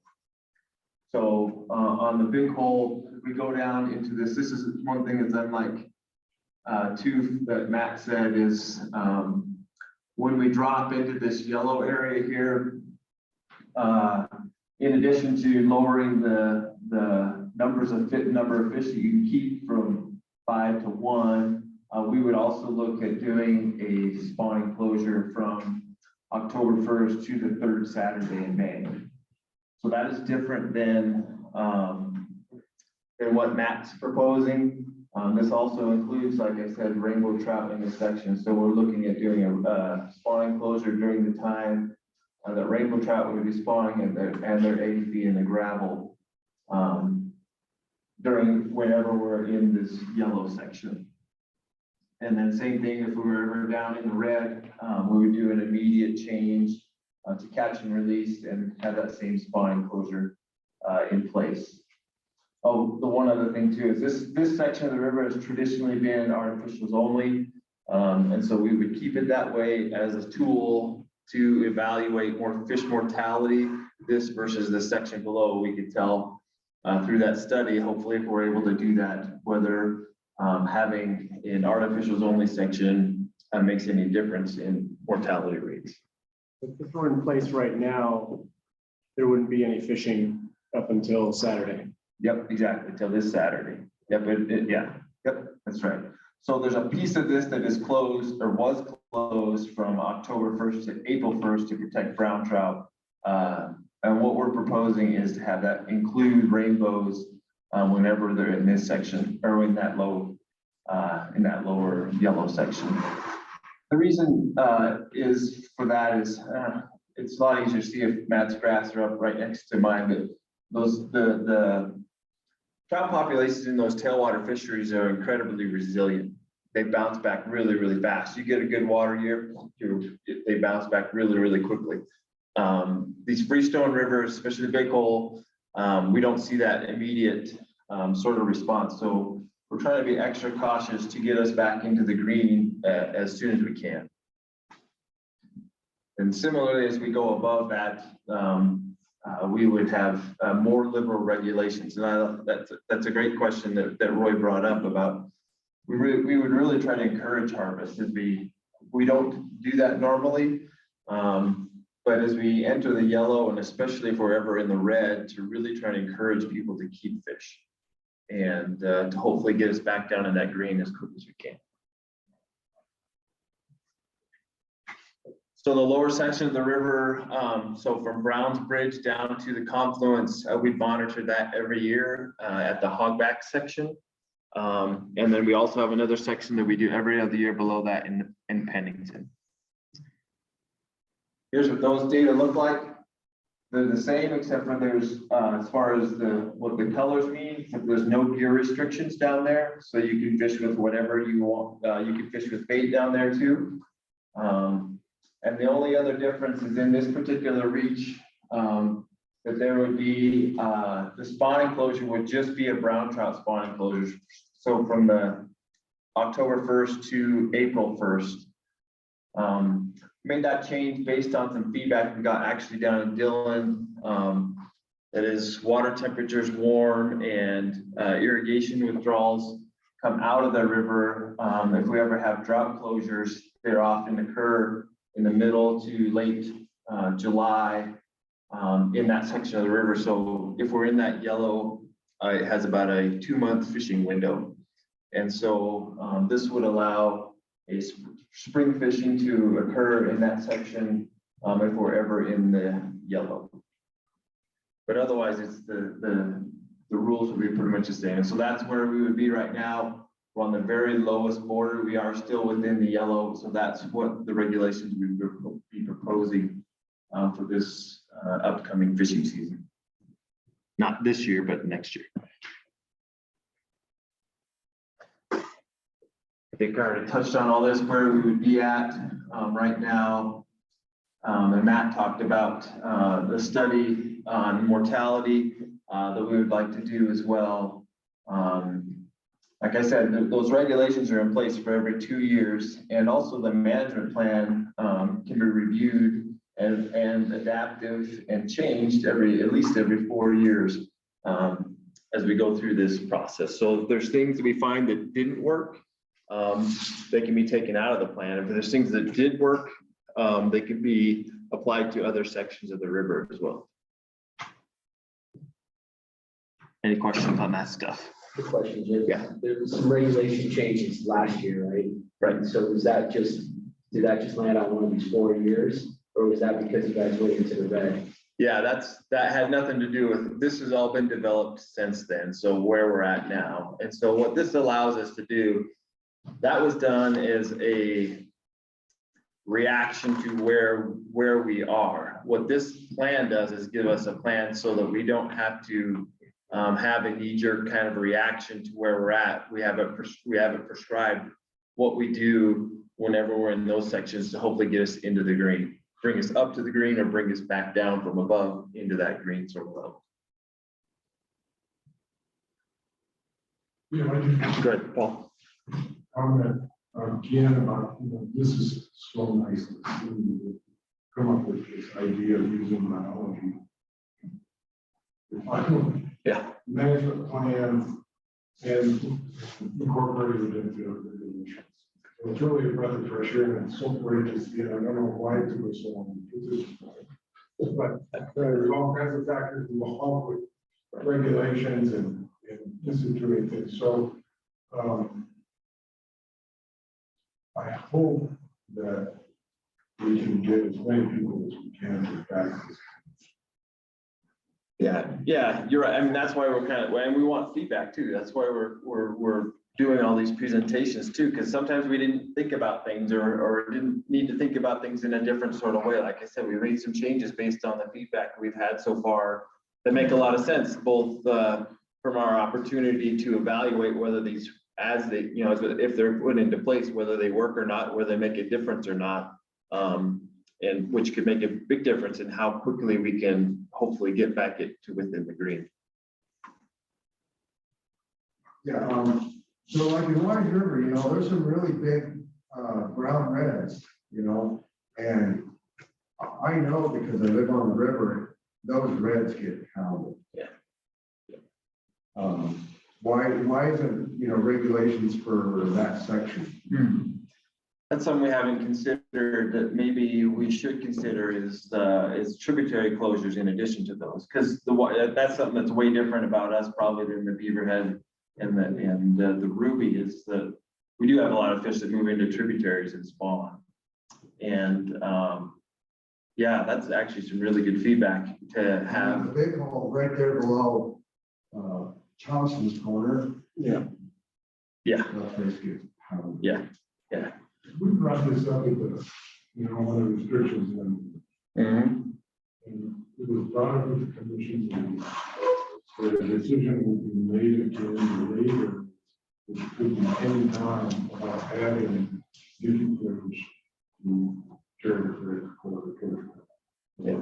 For a spawn closure. Yes. Numbers correlate right now. Oh man. I'm not sure if there's a push within the department for that, or if it needs to, because it was brought up and will be brought up at a later meeting. Right.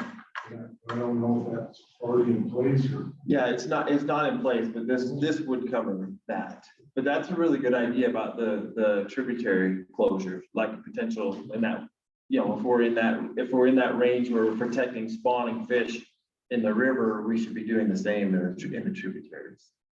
But this is not talking about the river itself. But Wise River, though, I would say that's what I'd say, including Wise River as a tributary.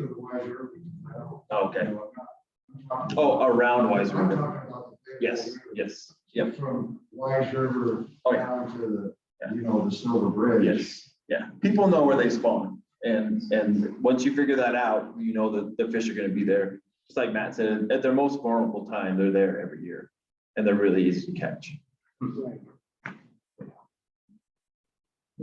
Where that education piece really comes in. Right. Well, yeah. I mean, like I said, yeah. So, go ahead, Paul. We're going to take this stance of wild fisheries management, which is published now. Then this implementation of spawning filters really needs to be not just a standard to help protect fisheries. Right. Especially when we can't do a whole bunch right now of flows. But we have to really, in terms of education. Right.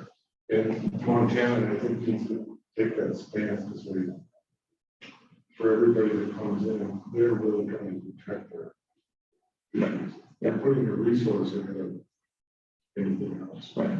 So this is a great opportunity for. Yeah, and that's what we're saying with the plan is whenever we're below the green in any sort of way, then those things are in place. Mandatory. And then, yeah, the education part of it during other times of year when we're outside of the green is, that's another piece of it. But it'll be mandatory if this goes into effect. It'll be mandatory. So. All right, everybody's about glassy-eyed, ready to go. Can I talk 5 minutes about French Creek? Yeah. Okay, I'll do it fast. Wow, that's great. Good stuff.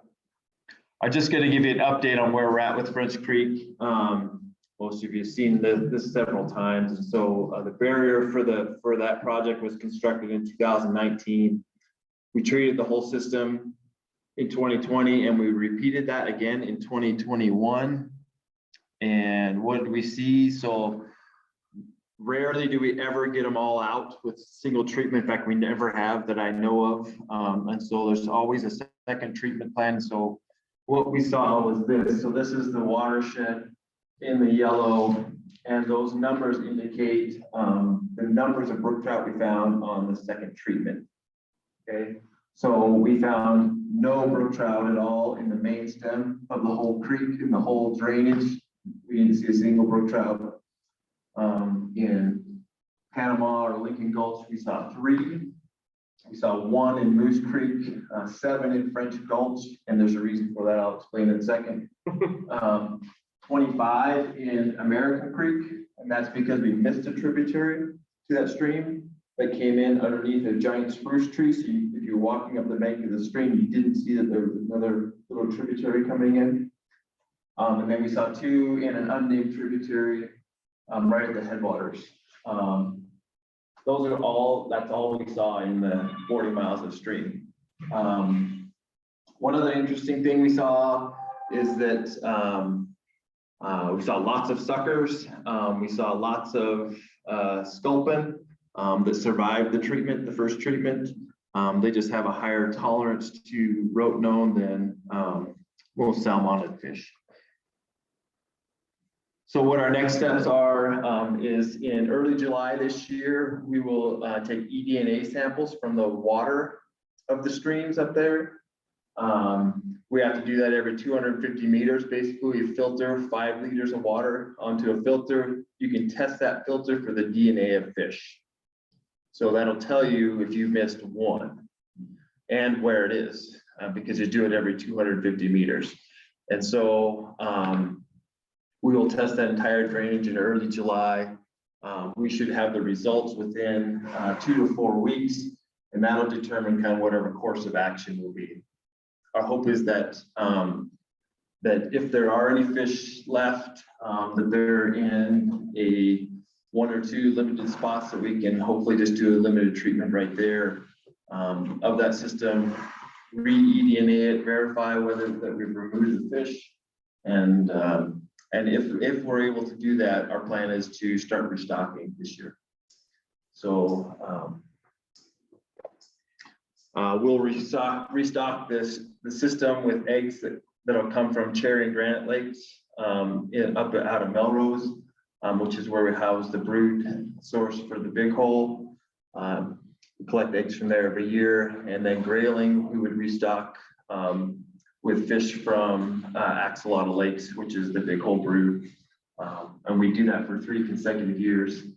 And then as far as restocking other native fish goes, longnose dace is the only one that was there before that we didn't see during the second treatment. So they might be the only fish that we'd have to restock. All the rest of them are still present. And this doesn't have to do a whole lot unless you like mountain lake fishing. I just put this in there because we are proposing likely to do a reduction in the limit of fish you can keep at Ferguson Lake from 5 fish to 2 fish, because we're having trouble, not trouble, it just has really good access, and we're having a hard time getting fish to live beyond their 3rd year there. So when they're 3 years old, they're between 14 and 18 inches long already. They grow really fast, they grow really big, but then they disappear. And so we're hoping we can reduce that limit, that we can get fish to survive to 4 and 5 years old, where they can be the size of that fish in the bottom there. So that's all I have. Yeah, where's Ferguson Lake? In the big hole. Is that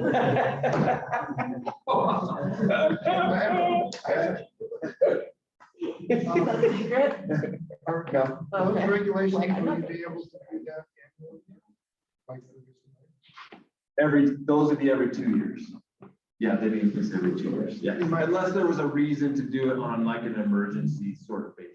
If there was some, if there was an emergency situation, then you can do it.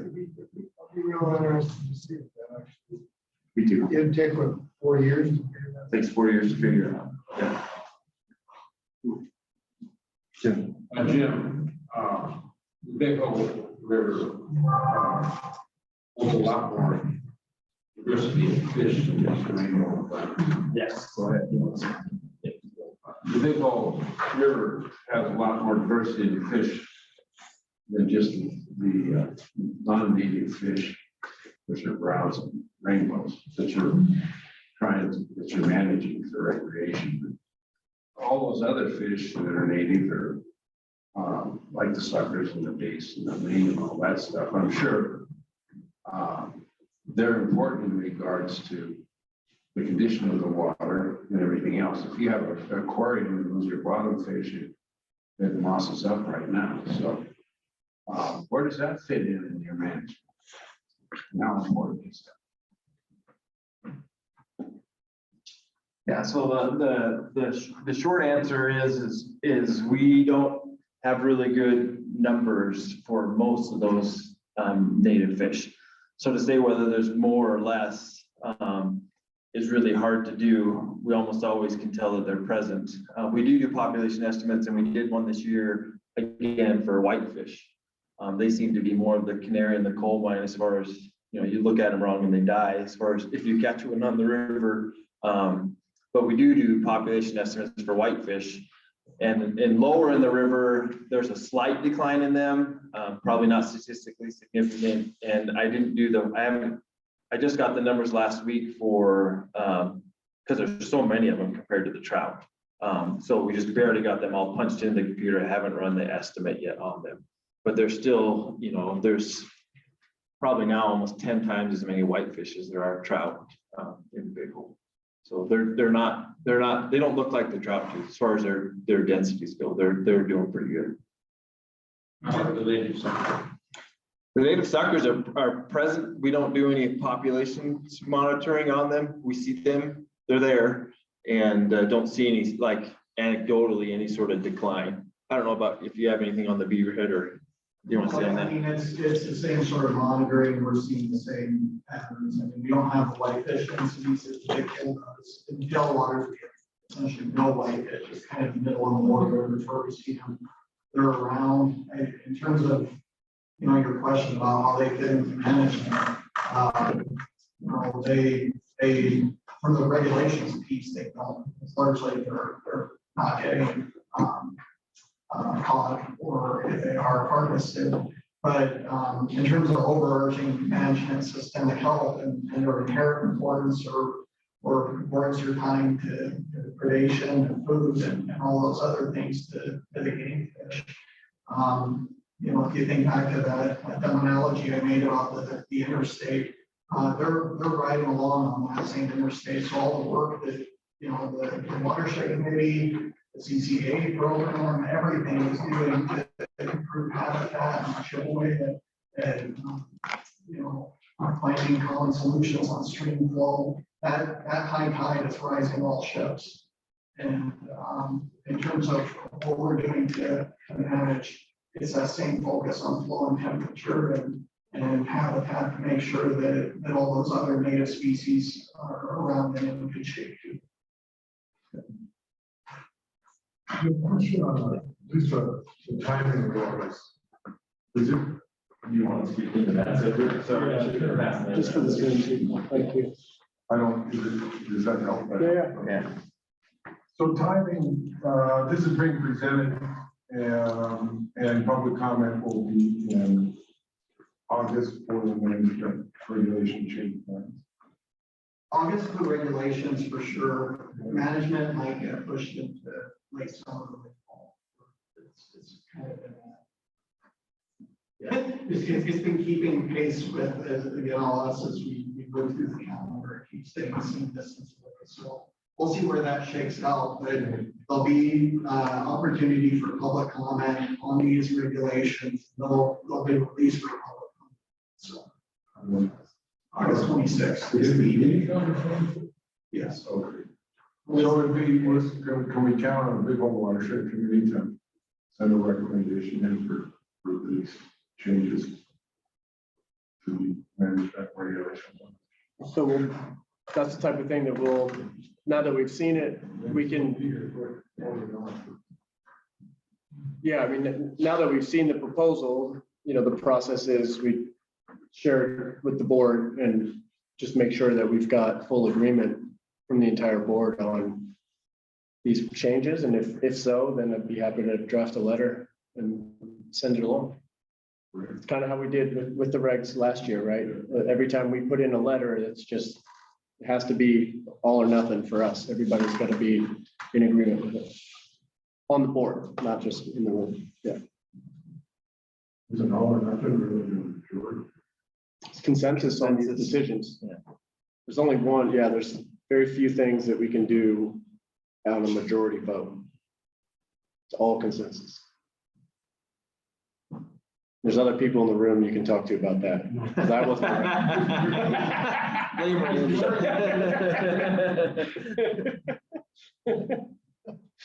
I'll defer on that one. Awesome. Thanks. All right. Any other questions for these fisheries guys before we wrap up? Thank you very much, guys. Thanks for staying late and presenting and coming directly to us with this information. Really spectacular piece of work, everyone. All right, and we'll see you all same channel right here, June, and it's Forest Service. We've got their communications gal from the region coming to talk about their year last year, just kind of overall Forest Service communications and some of the plans that they have moving forward. And we'll have some questions for the forest about storage and how all that's going to work with the forest as we move forward with that. Diane and I will be meeting and visiting on that. All right. Thanks, everybody. Have a great evening. Drive safe. Grab a chair or a table if you could, and